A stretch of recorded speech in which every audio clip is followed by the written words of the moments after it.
Hallelujah, praise the lord. దేవునతి శ్రేష్టమైన నామమునకు మహిమ కలుగును గాక. దేవుని బిడ్డలారా, ప్రతి బుధవారం జరుగుతున్న బైబిల్ స్టడీకి ప్రేమపూర్వకంగా మిమ్మల్ని అందరిని ఆహ్వానిస్తున్నాను. దయచేసి మీ అందరూ కూడా మరి ప్రార్థనలో ఏకీభవించి దైవ దీవెనలు పొందుకోవాలని ప్రభు పేరిట మనవి చేస్తున్నాం. దయచేసి మీ అందరూ వచ్చినట్లయితే కళ్ళు మూసుకొని ప్రార్థన చేసుకుని కూడికను ప్రారంభించుకుందాం. స్తోత్రం స్తోత్రం స్తోత్రం. హల్లెలూయా హల్లెలూయా. స్తుతులకు కారణభూతుడైన సజీవం కలిగిన యేసయ్య, మహిమ కలిగిన దేవా, జీవాధిపతి, మీ పాదములకు స్తుతులు స్తోత్రాలు చెల్లిస్తున్నాను ప్రభా. అల్పులమైన మమ్మల్ని అందరినీ అయ్యా మరి గత బుధవారం నుండి ఈ బుధవారం వరకు మీ రెక్కల చాటును కాపాడి సజీవులుగా బ్రతికించినందుకై మీకు స్తోత్రాలు ప్రభా. యేసయ్య, భయంకరమైన దినాల్లో జీవిస్తున్న మాకు ఎంతో ప్రొటెక్షన్ ఇస్తూ ప్రభా అయ్యా ఈ విధంగా మీరు మీ సన్నిధిలో నిలవబెట్టిన విధానాన్ని బట్టి మీకు వందనాలు యేసయ్య. అయ్యా ఈ బుధవారం బైబిల్ స్టడీని మీ చేతులకు అప్పగిస్తున్నాం ప్రభా. ఆత్మస్వరూపిగా మా మధ్యలో మీరుండి ఈ గుడికను జరిగించమని వేడుకుంటున్నాం. పాఠం ద్వారా మహిమ పొందుకునండి దేవా, మీకు స్తోత్రాలు. మీ దాసులను కూడా నాయన మీ ఏడంతల ఆత్మశక్తితో అభిషేకించి అయ్యా నీ బిడ్డలందరికీ కావలసిన వర్తమానాన్ని ప్రభు మీరు అందించి బలపరచమని వేడుకుంటున్నాం. ఎంతమంది బిడ్డలైతే నాయన మరి లైవ్లో పాల్గొంది నాయన వీక్షిస్తున్నారు, వారందరినీ వారి కుటుంబాలను దీవించండి దేవానికి స్తోత్రాలు. వారికి ఉన్న ప్రతి ఇబ్బందులు, ఇరుకులు, వ్యాధులు, బాధలు, కష్టాల్లో నుండి విడిపించి నెమ్మదితో సమాధానంతో నింపమని వేడుకుంటున్నాం. అయ్యా ఈ కూడిక నాయన మీ చేతులకు అప్పగిస్తున్నాం. ఆత్మస్వరూపిగా మా మధ్యలో మీరుని జరిగించి మీ నామానికి మహిమ తెచ్చుకోనమని ఘనత మహిమ ప్రభావములు మీకే ఆరోపిస్తూ యేసు నామమును అడిగి వేడుకొని ప్రార్థిస్తున్నాం తండ్రి, ఆమేన్. పాటలు పాడుకుందాం. నీ కను దృష్టి నాపై ఉంచి నీ కను పాపవలే నన్ను కాపాడిన కరుణామయ్య అనే పాట పాడుకుందాం. అందరికి వచ్చిన పాటే, అందరూ కూడా కలిసి పాడుకొని దేవుని నామాన్ని మహిమ పరుద్దాం. హల్లెలూయా. నీ కను దృష్టి నాపై ఉంచి నీ కను పాపవలే నన్ను కాపాడిన కరుణామయా, నీ కను దృష్టి నాపై ఉంచి నీ కను పాపవలే నన్ను కాపాడిన కరుణామయా, కంటికి రెప్పలా కాచిన దేవుడా, కునుకక నిద్రించక దాచిన దేవుడా, కంటికి రెప్పలా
మరి ఒక పాట పాడుకుందాం. వాడిపోక ముందే నన్ను వాడుకో యేసయ్య అనే పాట.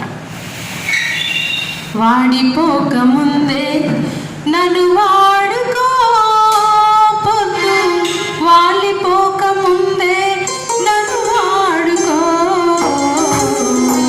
వాడిపోక ముందే నన్ను వాడుకో, పొద్దు వాలిపోక ముందే నన్ను వాడుకో,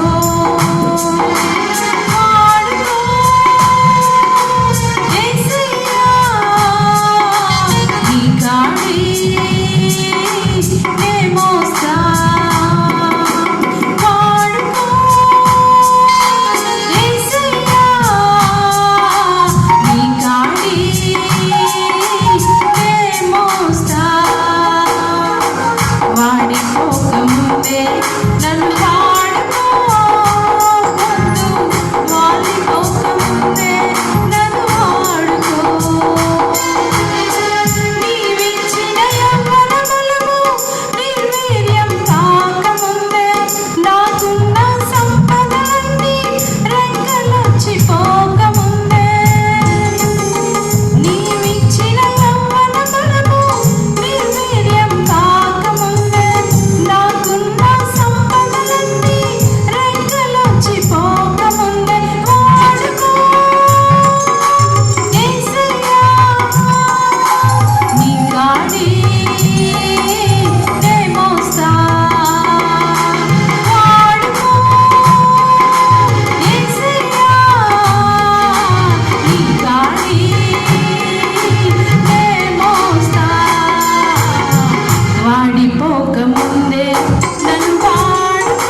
ఇంతవరకు పాటల ద్వారా మహిమ పొందుకున్న దేవుడు మరి అదే రీతిగా వాక్యం ద్వారా కూడా మనతో మాట్లాడి మనల్ని బలపరిచినట్లుగా రెండు చేతుల పైకెత్తి కళ్ళు మూసుకొని దేవాది దేవునికి స్తోత్రం చెల్లిద్దాం. హల్లెలూయా హల్లెలూయా హల్లెలూయా, స్తోత్రం స్తోత్రం.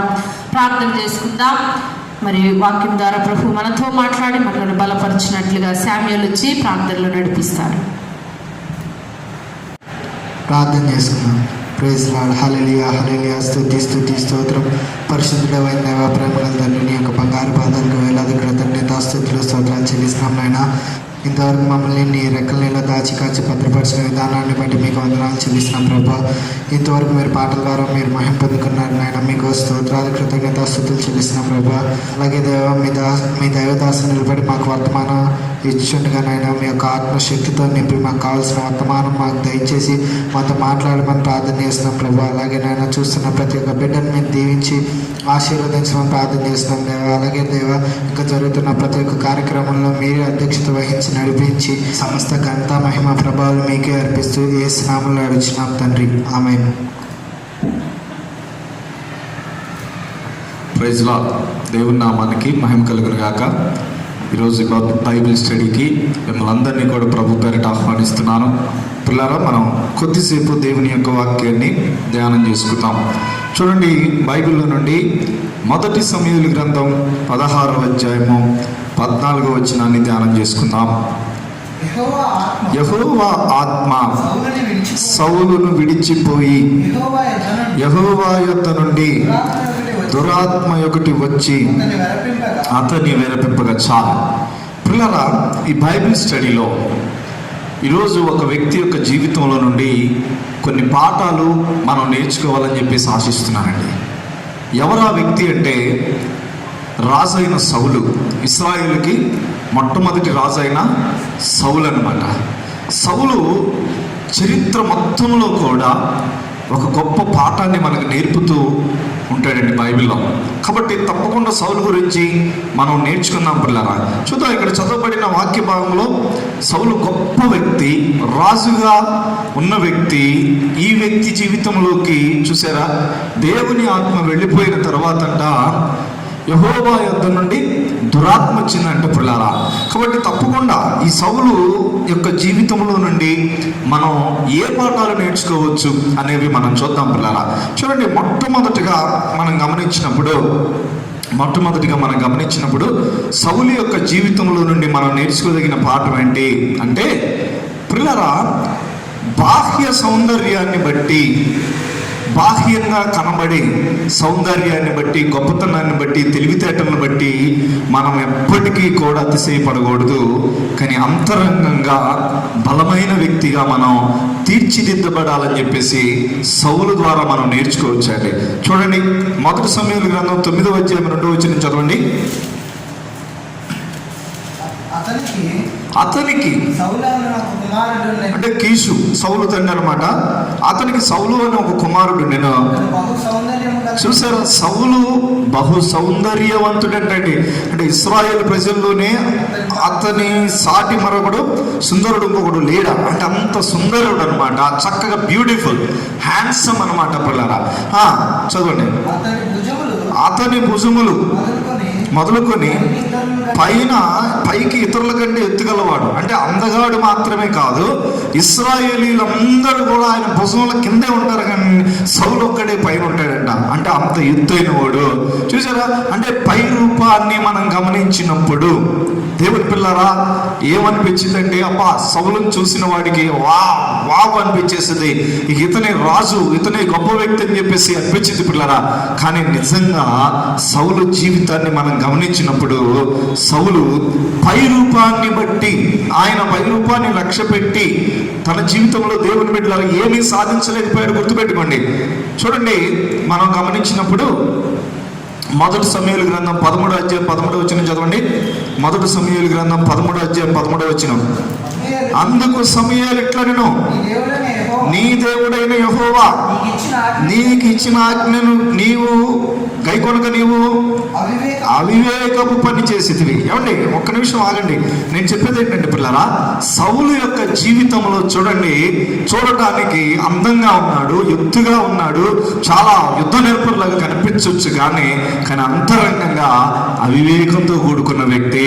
అంటే ఒక చిన్నపిల్లల లాంటి మనస్తత్వం కలిగిన వ్యక్తి, అంటే పరిణితి చెందిన వ్యక్తి కాదు. గుర్తుపెట్టుకోండి. అందుకనే మన లైఫ్లో మనం ఎర్రగున్నామా, తెల్లగున్నామా, లేకపోతే మనం బాగా బలంగా ఉన్నామా, ఇవన్నీ దేవునికి పనికిరావు. గుర్తుపెట్టుకోండి.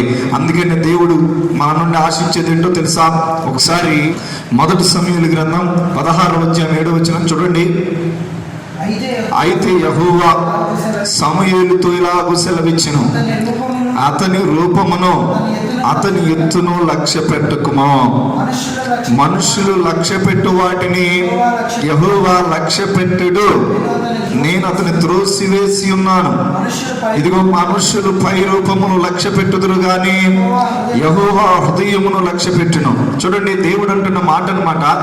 దావీదును అభిషేకించడానికి వెళ్ళినప్పుడు అప్పుడు సమూయేలు పెద్దన్నను చూసినప్పుడు, దావీదు యొక్క పెద్దన్నను చూసినప్పుడు ఇతడే అనుకుంటాడు.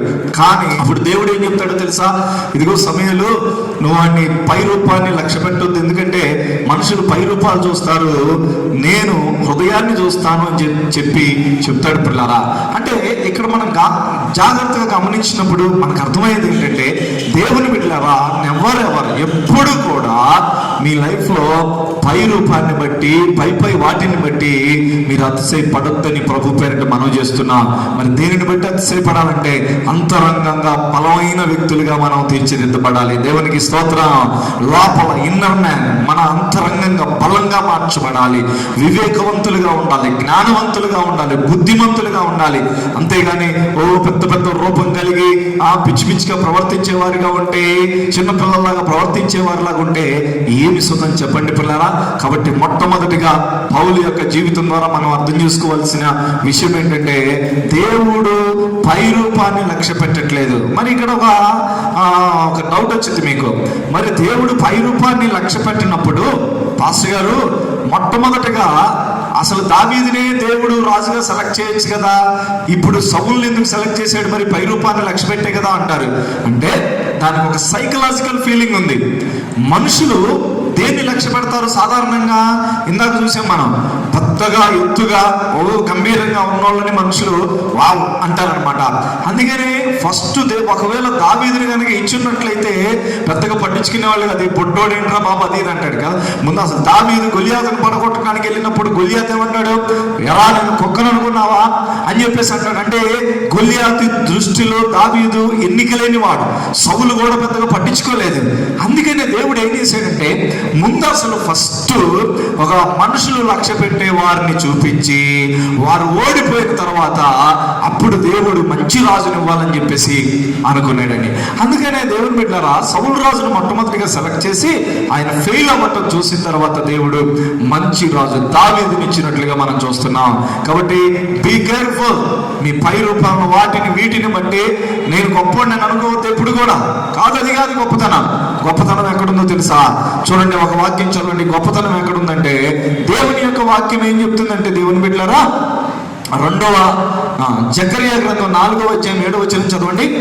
జకరియా గ్రంథం 4వ అధ్యాయం 7వ వచనంలో, శక్తి చేతనైనను బలము చేతనైనను కాక నా ఆత్మ చేతనే ఇది జరుగునని సైన్యములకు అధిపతి యెహోవా సెలవిచ్చుచున్నాడు. చూడండి, దేవుని యొక్క పని ఎలా ఉంటుందంటే, మనం చిన్నోళ్ళమా పెద్దోళ్ళమా, ఎర్రగున్నామా నల్లగున్నామా, బాగా మాట్లాడమా, ఇవన్నీ ప్రభు చూడడం. అర్థం చేసుకోండి బాగా. ప్రభువు కావాల్సిందేంటో తెలుసా? మనం చిత్త ప్రకారం దేవునికి లోబడటం. మనం లోబడితే చాలు. ప్రభు నేను ఉన్నానంటే చాలు, దేవుడు బలంగా వాడుకుంటాడు. చూసారా? ఇప్పుడు ఇక్కడ మనం గమనించినప్పుడు దేవుని కార్యాలు ఎలా జరుగుతాయి అంటే, ఆత్మతో జరుగుతాయి, పరిశుద్ధాత్మ శక్తితో జరుగుతాయి. ఇప్పుడు ఉదాహరణకు ఒక ఎగ్జాంపుల్ ఇందాక చెప్పాను. దావీదు పోలికలో చూసినప్పుడు చిన్నవాడిగా ఉన్నాడు, కానీ గొలియాతు 6 రోజుల జానాడు. మరి గొలియాతుని ఎలా పడగొట్టగలిగాడు అంటే, దావీదు దేవుని శక్తిని కలిగి ఉన్నాడు. స్తోత్రం కలుగును గాక. ఇది ప్రాముఖ్యమైనది మనకు కావాల్సిందే. మనం హైట్ వెయిట్ లేకపోతే మన వెనక బ్యాక్గ్రౌండ్ అవి ఇవి ఎందుకు పనికిరాం. దేవుడు తలుచుకున్నాడంటే మనం అసలు ఎందుకు పనికిరాం గుర్తుపెట్టుకోండి. మన బ్యాక్గ్రౌండ్లు ఎందుకు పనికిరావు, మన పలుకుబడి ఎందుకు పనికిరాదు, మన జ్ఞానం ఎందుకు పనికిరాదు, మన చదువు ఎందుకు పనికిరాదు. ఉదాహరణకి ఇప్పుడు చూడండి, ప్రపంచం టెక్నాలజీ ఇంత డెవలప్ అయిందని చెప్పేసి అనుకుంటున్నాం. కరోనా వ్యాధి వచ్చేసి, వైరస్ వచ్చేసి దాదాపుగా సంవత్సరం అవుతుంది. సంవత్సరం 10 నెలలు సంవత్సరం కావస్తుంది. ఇప్పటి వరకు ప్రపంచంలో మందు కనుక్కున్నారా? చిన్న పురుగును ఆపగలిగారా? లేదు. ఇది మనుషుల యొక్క జ్ఞానం. అందుకనే నేను అంటాను, దేవుని పిల్లలారా, మనల్ని మనం దేవునికి సమర్పించుకున్నప్పుడు మన పై రూపాలు వాటిని బట్టి వీటిని బట్టి మనం అతిశయించకూడదు. గుర్తుపెట్టుకోండి, మనం ఎలాగుంటే అలాగా దేవుని చేతిలో పెట్టబడితే దేవుడు మనల్ని ఆశీర్వదించే దేవుడై ఉన్నాడు. దేవునికి స్తోత్రం కలుగును గాక. కొన్ని ఎగ్జాంపుల్ చెప్తాను చూడండి. ఇశ్రాయేలు ప్రజలు బానిసత్వంలో ఉన్నప్పుడు దేవుడు మోషేని ఎన్నుకున్నప్పుడు మోషే అంటాడు, ప్రభువా నేను నత్తివాడిని ప్రభువా అంటాడు. అప్పుడు ప్రభు అంటాడు, నువ్వు నత్తివాడివా లేకపోతే ఎవరువా అనేది నాకు అనవసరం నానా, నువ్వు నాకు కావాలి. ఎందుకంటే నీలో ఆశ ఉంది, నా మాటలు వినే ఆ మంచి మనసు ఉంది నీకు అని మోషేని సెలెక్ట్ చేసుకున్నాడు. చూడండి, దేవునికి ఎవరు కావాలో తెలుసా పిల్లరా? ఆయన మాట విని ఆయన మాట చొప్పున చేసేవాడు దేవుడికి కావాలి. అది సన్నగుండని, లావుగుండని, ఎత్తుగుండని, పొడుగ్గా ఉండని, నల్లవాడు కానీ తెల్లవాడు కానీ ఎర్రవాడు కానీ ఎవడనేది దేవుడికి అనవసరం. కానీ దేవుడు కోరుకునేది ఎవరంటే ఆయన మాట విని ఆయన చిత్త ప్రకారం నడిచేవాడు దేవునికి ఇష్టడై ఉన్నాడు. హల్లెలూయా. కాబట్టి దేవుని పిల్లలారా, ఇప్పుడు మనం గమనించవలసిందంటే సౌలు యొక్క జీవితంలో మనం నేర్చుకోవాల్సిన ప్రాముఖ్యమైన విషయం ఏంటంటే, చూడండి, పై రూపాలను బట్టి అతిశయపడద్దు, కానీ దేవునికి ఇష్టమైన బిడ్డలుగా బ్రతకాలి అనేది మనం మొట్టమొదటిగా మనం నేర్చుకుంటున్నాం సౌలు యొక్క జీవితం ద్వారా. నెంబర్ 2, సౌలు యొక్క జీవితం ద్వారా మనం నేర్చుకోదగిన ఇంకొక పాఠం ఏంటి అంటే, మొదటి సమూయేలు గ్రంథం 13వ అధ్యాయము 11వ వచనాన్ని మనం చదివినప్పుడు చూడండి. మొదటి సమూయేలు గ్రంథం 13వ అధ్యాయం 11వ వచనంలో నేను చదువుతున్నాను. సమూయేలు అతనితో నీవు చేసిన పని ఏమని అడిగాను. అందుకు సౌలు, జనులు నా యొద్ద నుండి చెదిరిపోవుటయో, నిర్ణయకాలమున నీవు రాకపోవుటయో, ఫిలిష్తీయుల మిక్మషులో కూడి ఉండుటని నేను చూచి, ఇంకను యెహోవాను శాంతిపరచక మునుపే ఫిలిష్తీయులు గిల్గాలునకు వచ్చి నా మీద పడుదురనుకొని నా అంతటి నేను సాహసించి దహన బలి అర్పించేశాను. దేవుని పిల్లరా, ఇక్కడ ఏం చేస్తున్నాడు అంటే, ఇక్కడ మనం గమనించవలసిన విషయం ఏంటంటే, రెండవదిగా సౌలు యొక్క జీవితంలో మనం నేర్చుకోవలసిన రెండో పాఠం ఏంటంటే, దేవుని బిడ్డలారా, ఎంత కష్టం వచ్చినా నష్టం వచ్చినా ఎన్ని సమస్యలు వచ్చినా ఎవరు చేసే పని వాళ్ళు చేయాలి. గుర్తుపెట్టుకోండి, ముఖ్యంగా దైవ సంబంధమైన విషయాల్లో, ఇక ఏ విషయమైనా ప్రాముఖ్యంగా దైవ సంబంధమైన విషయాల్లో ఎవరు చేసే పని వాళ్ళు చేయాలి. ఇక్కడ సౌలు, నేను ఇందాకనే చెప్పాను, సౌలుకి అంత పరిపక్వత లేదు. సౌలు ఏంటంటే హడావుడి చేసేస్తాడనమాట. కాబట్టి ఇక్కడ ఒక తప్పు చేస్తున్నాడు. ఏం చేస్తున్నాడు అంటే, సౌలుని రాజుగా నియమించిన వెంటనే ఒక యుద్ధం వచ్చేసింది. ఆ యుద్ధం వచ్చేస్తే గబగబా గిల్గాల్లో కూడుకున్న తర్వాత మొట్టమొదటిగా ఇశ్రాయేలు ఏం చేస్తారంటే, యుద్ధానికి వెళ్ళేటప్పుడు దహన బలులు అర్పిస్తారు. ఎందుకనంటే, ప్రభువా మాకు నీవే దేవుడు, ప్రభువా నీవే మాకు ఆధారం ఉంటావు, మమ్మల్ని కాపాడుతావు, యుద్ధంలో జయమిస్తావు అని చెప్పేసి దేవునికి బలులు అర్పించి ప్రారంభిస్తారు. ఆ క్రమంలో గిల్గాల్లో కూడుకొని చక్కగా 7 రోజులు వెయిటింగ్ చేశాడు. బలులు ఎవరు అర్పించాలి? యాజకుడు అర్పించాలి. బలులు ఎవరు అర్పించాలంటే ఇక్కడ సమూయేలు యాజకుడు, సమూయేలు అర్పించాలి. ఈలోపు 7 రోజులు కూడా సమూయేలు రాలేదండి. సమూయేలు ప్రవక్త. సమూయేలుకు తెలుసు దేవుడు ఎప్పుడు పంపితే అప్పుడే వెళ్ళమంటాడు. ఎందుకంటే సమూయేలు గొప్ప ప్రవక్త, గుర్తుపెట్టుకోండి పిల్లరా. అయితే సౌలు ఏం పట్టించుకోవాలా? 7 రోజులు చూసేసి గబాగబా 7వ రోజు ఇక సౌలు రాడనుకొని ఏం చేసాడు తెలుసా? గబాగబా దహనం అని నా దగ్గర తీసుకురండి అని చెప్పేసి మొక్కలు చేసేసి అర్పించేసాడు పిల్లరా. వెంటనే అది అర్పించిన వెంటనే వచ్చాడంట. చూసారా? అంటే ఇది పరీక్షకి వచ్చింది. పరీక్ష చేయడానికి దేవుడు చూశాడు. గుర్తుపెట్టుకోండి, వెంటనే వచ్చాడంటే ఇది కంపల్సరీగా పరీక్షే. ఎంతైనా సరే గుర్తుపెట్టుకోండి, మన పని కానప్పుడు దాని జోలు కూడా మనం పోకూడదు. దేవునికి స్తోత్రం కలుగును గాక. అది నష్టం రాని, కష్టం రాని, చావని, బ్రతకని, ఏదైనా కానీ పిల్లరా, మన పని కానప్పుడు మనం దాని జోలు, ముఖ్యంగా దైవ సంబంధమైన విషయాల్లో నేను ఈ మాట చెప్తున్నాను, గుర్తుపెట్టుకోండి. మనం దాన్ని జోలు పోకపోవటం మంచిదని గుర్తుపెట్టుకోండి పిల్లరా.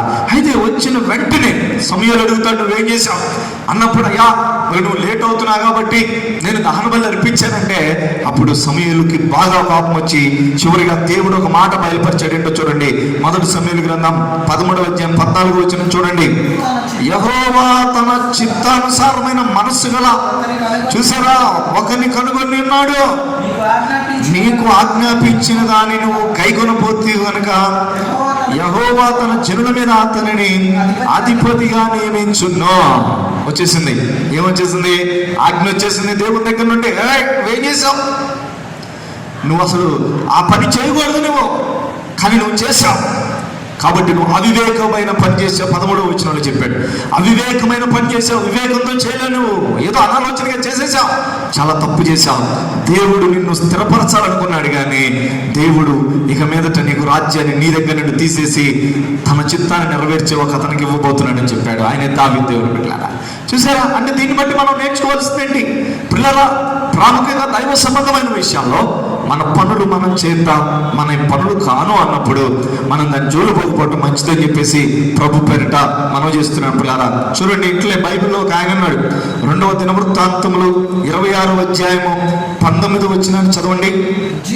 ఉజ్జియా ధూపము వేయుటకు ధూపార్తిని చేత పట్టుకుని రౌద్రుడై యాజకుల మీద కోపం చూపెను.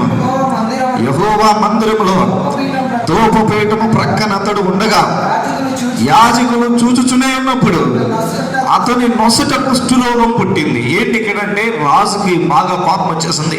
యాజకులు మీద కోపం వచ్చినప్పుడు ఆయన, నేను రాజును నన్ను ఆపుతారా అని చెప్పేసి ఆ మందిరంలోకి వచ్చేసి యాజకులు చేయవలసిన పనిని ధూపం తీసుకొని, ఆ ధూపం అంటే చాలా భయంకరమైనది, చాలా డేంజరస్ అన్నమాట. పరిశుద్ధ స్థలంలో ఉంటుంది. పరిశుద్ధ స్థలంలో ఎవరు వెళ్ళాలంటే యాజకులు మాత్రమే వెళ్ళాలి, ఎవరు వెళ్ళకూడదు. ఈయన పరిశుద్ధ స్థలంలోకి రావటం ఒకటి తప్పు, వచ్చేం చేస్తున్నాడు? ధూపం తీసుకొని అతి పరిశుద్ధ స్థలం దగ్గర ఉన్న ధూపవేత్త దగ్గరికి వెళ్ళి వేస్తున్నాడు. అంటే చాలా తప్పు చేశాడు పిల్లలు. అందుకని దేవుని కోపం వచ్చేసింది. అక్కడికక్కడే యాజకులు చూస్తున్నప్పుడే ఉజ్జియాకి ఏం పుట్టిందంట? నొసట కుష్ఠరోగం పుట్టింది. దీన్ని బట్టి మనం అర్థం చేసుకోవాలి అసలు పరిస్థితి ఏంటంటే పిల్లారా, ఇక్కడ మనం గమనించినప్పుడు దేవుని పిల్లారా, ఎవరు చేసే పని వారు చేయటం అనేది ప్రాముఖ్యమైనది, గుర్తుపెట్టుకోండి. అందుకనే ప్రాముఖ్యంగా దైవ సంబంధమైన విషయాల్లో దేవుని బిడ్డలారా, యాజకత్వం విషయంలో దైవజనులు చేయవలసిన పనులు దైవజనులు చేయాలి, విశ్వాసులు చేయవలసిన పనులు విశ్వాసులు చేయాలి, గుర్తుపెట్టుకోండి. కాబట్టి అలాగా రెండోది మనం ఈ యొక్క రెండో పాఠాన్ని మనం నేర్చుకోవచ్చు దేవుని బిడ్డలారా. మూడోది చూడండి, సౌలు యొక్క జీవితంలో మనం నేర్చుకోవాల్సిన మూడో పాఠం ఏంటి అని అంటే, మొదటి సమయాల గ్రంథం 15వ అధ్యాయం 22వ వచనం చదవండి. అందుకు సమయాలు తాను సెలవిచ్చిన ఆజ్ఞను ఒకడు గైకొనుట వలన యెహోవా సంతోషించినట్లు ఒకడు దహన బలులను అర్పించుట వలన ఆయన సంతోషించున. ఆలోచించుము, బలులు అర్పించుట కంటే ఆజ్ఞను గైకొనుటయు పొట్టేళ్ల ప్రభు అర్పించుట కంటే మాట వినుటయు శ్రేష్టము. నెంబర్ 3, సౌలు యొక్క జీవితంలో మనం నేర్చుకోవాల్సిన పాఠాలు, గుణపాఠాలు ఏంటంటే పిల్లరా, చూడండి, ఏది ఏమైనా సరే దేవుని ఆజ్ఞను తూచా తప్పకుండా పాటించాలండి. అది ఇక్కడ మనకు నేర్పుతున్నది. ఇక్కడ సౌలు రాజు ఒక యుద్ధానికి వెళ్ళాడు. దేవుడు చెప్పాడు అమాలేకీయుల్ని మొత్తాన్ని హతం చేయమంటే సౌలు రాజు యుద్ధానికి వెళ్ళి ఏం చేశాడు అంటే, మంచి అన్ని ఏరి ఈ దేవునికి ఇస్తాను అని చెప్పేసి అనుకొని తీసుకొచ్చాడంట. ఎద్దులు చక్కగా ఇట్లాంటి కొన్ని అర్పణలు తీసుకొచ్చినప్పుడు సమయాలు వస్తాడు. సమయాలు వచ్చినప్పుడు అప్పుడు సౌలు ఎదురెళ్ళి, అయ్యా ఇదిగో మీరు చెప్పినట్టు చేశానయ్యా అంటే, సమయాలు అంటాడు, మరి నువ్వు అన్నీ చేసావా అంటే చేశానంటాడు. అప్పుడు అక్కడ రెక్కలు వినబడుతున్నాయి, ఎద్దుల రెక్కలు. ఏంటంటే, అయ్యా ఈ దేవుని కోసం తెచ్చాను. ఎంత అవివేకమో చూడండి. సౌలు దేవుని బిడ్డలారా, ఎంత అజ్ఞానం చూడండి పిల్లరా. అందుకని నేను అంటాను, జాగ్రత్తగా ఉండాలి పిల్లరా. మనం పై రూపాన్ని లక్ష్య పెట్టడం కాదు, అంతరంగంగా బలంగా ఉండాలి. సౌలు అదే లేదనమాట. ఇప్పుడు ఏం చేస్తున్నాడు? అయ్యా నేను దేవుని కోసం ఉంచానంటే అప్పుడు దేవుడు అంటున్న మాట ఏంటో తెలుసా? దేవునికి బలులు కాదురా కావాల్సింది, ఆయన మాట నెరవేర్చటమే దేవునికి ఇష్టమైంది అంటాడు. స్తోత్రం కలుగును గాక. కొన్నిసార్లు దేవుని పిల్లరా మనం కూడా ఇటువంటి పరిస్థితులు ఉంటూ ఉంటాం. ప్రభువుకి అది ఇష్టమేమో ఇది ఇష్టమేమో కాదు, దేవుని యొక్క చిత్తం ఏంటో 100% నెరవేర్చేవారే దేవునికి ఇష్టమైన మనుషులు. గుర్తుపెట్టుకోండి. ఒక వాక్యం చూడండి, లూకా సువార్త 17వ అధ్యాయం 10వ వచనం చదవండి.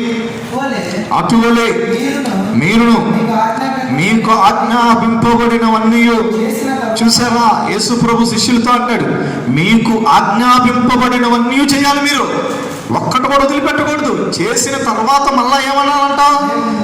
మేము నిష్ప్రయోజనమైన దాసులము, మేము చేయవలసినవే చేసి ఉన్నామని చెప్పాలి. అంటే ఇంకా ఎక్కువ చేయాలన్నమాట. అసలు చెప్పాలంటే అంటే దేవునికి ఇష్టమైనవి ఎక్కువ చేస్తూ ఉండాలి పిల్లారా. యాకోబు పత్రిక 2వ అధ్యాయం 10వ వచనం కూడా చదవండి. ఎవడైనను ధర్మశాస్త్రమంతయు గైకొని ఒక్క ఆజ్ఞ విషయంలో తప్పిపోతే, ఆజ్ఞలన్నిటి విషయంలో చూసారా అపరాధం అవుతాడంటండి.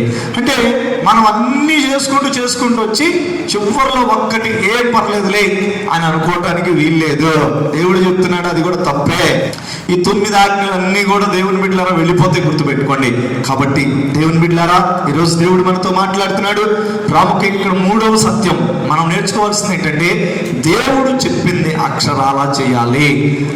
అది మనకు అనవసరం. దేవుని బిడ్డలారా 100% చేసినప్పుడు దేవుడు మనల్ని ఆశీర్వదించిపోతున్నాడు. చివరిది మనం గమనించినప్పుడు అంటే సౌలు యొక్క జీవితం ద్వారా మనం నేర్చుకోవాల్సిన అద్భుతమైన సత్యాల్లో 4వది చూడండి, దేవుడు మనకు దూరం కాకుండా చూసుకోవాలండి. బాగా వినండి. దేవుడు మనకు దూరం అయిపోతే మనం నరకం అనుభవిస్తాం. ఇది చాలా వాక్యాల్లో మనం చూస్తాం. సౌలు ఇందాక మనం చూసాం ఏంటది, 1 సమూయేలు గ్రంథం 16వ అధ్యాయం 14వ వచనంలో చూసాం. ఏం చూసాం? యెహోవా ఆత్మ సౌలుని విడిచిపోయి యెహోవా యొద్ద నుండి దురాత్మ ఒకటి వచ్చింది, అతను వినిపిస్తుంది. చాలండి ఏమండి. దేవుడు విడిచిపెట్టాడు సౌలుని. దేవుడు విడిచిపెట్టిన తర్వాత దురాత్మ వచ్చేసిందండి. జాగ్రత్త ప్రియులారా, దేవుడు మనల్ని విడిచిపెట్టకూడదు. గుర్తుపెట్టుకోండి. దేవుడు ఇప్పుడు మనకు తోడుగా ఉండేటట్టు చూసుకోవాలి. ఈ లోకంలో దేవుని కంటే గొప్పది, దేవుని కంటే ఉన్నతమైనది ప్రపంచంలో ఏదీ లేదండి. దేవుడు కనుక మనలో లేకపోతే మనకు సమాధానం ఉండదు, మనకి ఆనందం ఉండదు, మనకి ఇంకేముండవు. ఒక మాట చెప్పాలంటే సౌలు రాజు అది లేకుండా పోయాడు. పాపం చెప్పాలంటే సౌలు రాజు అది కోల్పోయాడు. దేవుని బిడ్డలారా దేవుణ్ణి కోల్పోయాడు. ఇక పట్టుని తన జీవితంలో నరకం అనుభవించాడు. ఈ వాక్యం వింటున్న మీతో దేవుడు మాట్లాడుతున్నాడు.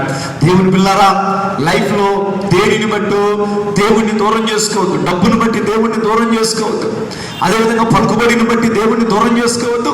అదేవిధంగా అందచందాలను బట్టి దేవుణ్ణి దూరం చేసుకోవద్దు. ఇవన్నీ ఒకనొక రోజున పనికిరానివి, పెంటతో సమానంగా ఎంచబడితే గుర్తుపెట్టుకోండి. వీటన్నిటికంటే గొప్పదేంటో తెలుసా? దేవుడు నిరంతరం మనకు తోడుగా ఉంటాడు. అందుకని మోషే అంటాడు, ప్రభా నీవు రాకపోతే నేను ముందుకు వెళ్ళను ప్రభా, నీ సన్నిధి నాతో రాని ఎడల నేను వెళ్ళను ప్రభా. ఎందుకంటే మోషేకి తెలుసు దేవుని సన్నిధి ఎంత గొప్పదో. ఈరోజు నీవు నేను కూడా ప్రియ విశ్వాసులారా గమనించండి, ప్రభు మనకు కావాలి, ప్రభు మనకు తోడుగా రావాలి. ప్రభు వస్తే ఆనందం, ప్రభు మనతో వస్తే సంతోష సమాధానాలు. అందుకనే దావీదు మహారాజు 16వ కీర్తన 8వ వచనంలో అంటాడు, చదవాల్సిన అవసరం లేదు, నీ సన్నిధిలో నిత్యము సుఖశాంతులు కలవు. చూసారా, సన్నిధిలో దేవుని సన్నిధిలో సుఖము శాంతి కలవు పిల్లారా. కానీ సౌలు రాజు దాన్ని కోల్పోయాడు, ప్రభువుని కోల్పోయాడు. అప్పటి నుండి చూడండి ఆయన ఎంత ఘోరమైన స్థితికి దిగజారాడు. 1 సమూయేలు గ్రంథం 16వ అధ్యాయం 14వ వచనంలో చూసాం కదా, దురాత్మ వచ్చేసింది. 1 సమూయేలు గ్రంథం 18వ అధ్యాయం 10వ వచనం చదవండి. మరునాడు దేవుని యొద్ద నుండి దురాత్మ సౌలు మీదకు బలంగా వచ్చినందుగా అతడి ఇంట్లో ప్రవచించుచుండెను, వాయించుచుండెను. ఒకప్పుడు సౌలు చేతిలో ఒక ఈటనుండగా దావీదును పొడిచి గోడకు బిగిస్తాననుకుంటున్నాను. అంటే చూడండి ఎంతగా దిగజారిపోయాడు. సౌలు రాజు పిచ్చోడు అయిపోయాడు. ఒక మాట చెప్పాలంటే దురాత్మ వచ్చేసింది. ఇక దురాత్మ వచ్చేసి పిచ్చి పిచ్చికి ప్రవచనం చెప్పేస్తున్నాడు. చెప్పేసి అటు ఇటు చూస్తే దావీదు కనబడుతున్నాడు. ఈట తీసుకుని దావీదుకి మీద ఎగబడుతున్నాడు. అంటే సమాధానం లేని బ్రతుకుతున్నాడు సౌలు. కారణం ఏంటి? దేవుడు దూరం అయిపోయాడు. పిల్లల ఇంకోటి కూడా చూడండి, మొదటి సమయాల గ్రంథం 24:16 చదవండి.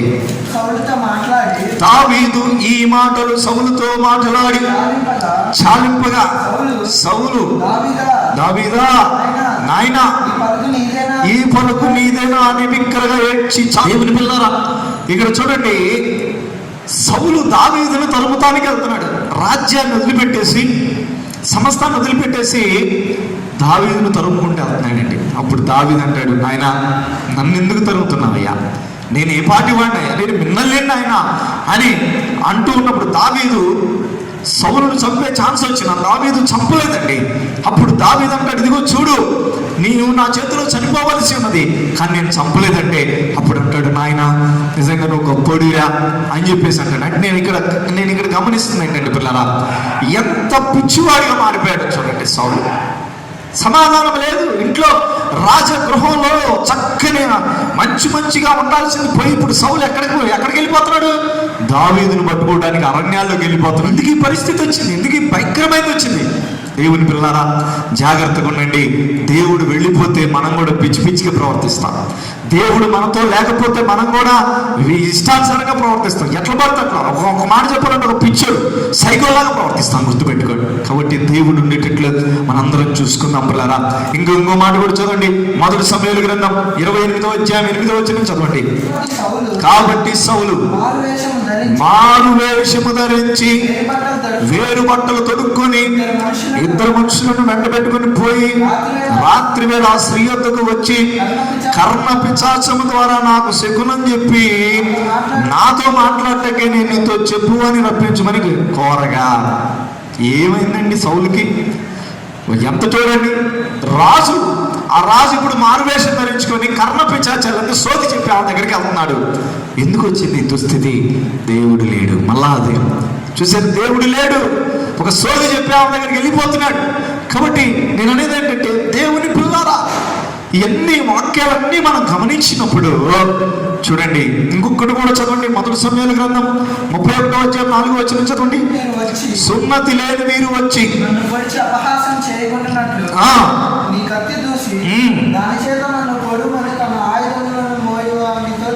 చెప్పగా